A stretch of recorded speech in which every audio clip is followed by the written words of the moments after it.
शेर और ऊंट। एक बार जंगल में एक शेर रहता था। शेर जंगल का राजा था। उसके दो सहायक थे, लोमड़ी और बाघ।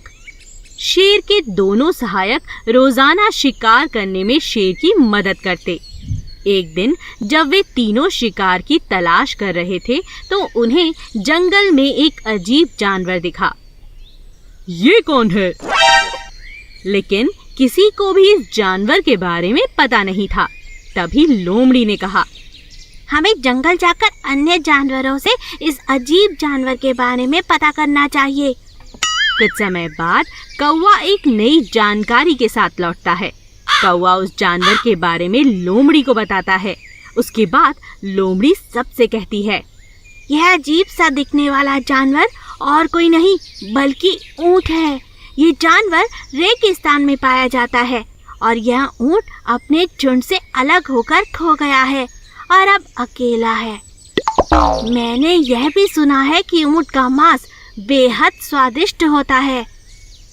लेकिन शेर सबसे कहता है, ऊंट हमारे जंगल से नहीं है और यह हमारा मेहमान है, इसीलिए कोई भी ऊंट को नहीं मारेगा। सभी जानवर ऊंट का अपने जंगल में स्वागत करते हैं और उसे एक अतिथि के रूप में मानते हैं। ऊंट उनके साथ होने से बहुत खुश था।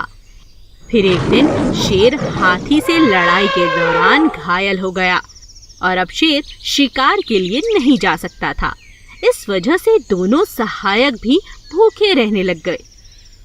फिर एक दिन वह दोनों फिर से ऊंट को खाने का सुझाव देने लगे।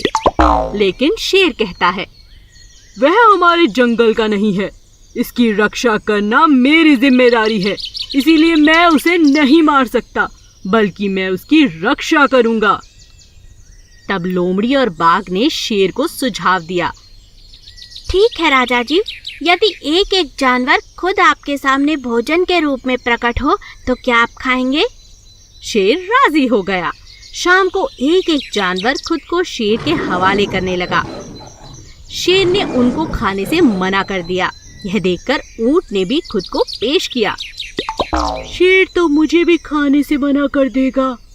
जैसे ही ऊंट शेर के पास पेश हुआ, शेर उसे खाने के लिए राजी हो गया और उसने ऊंट को मार दिया। और शेर ने अपने सहायकों के साथ ऊंट के मांस का खूब आनंद लिया। कभी भी ऐसे दुष्ट लोगों पर भरोसा नहीं करना चाहिए जो सत्ता में काबिल लोगों के निकट रहते हैं।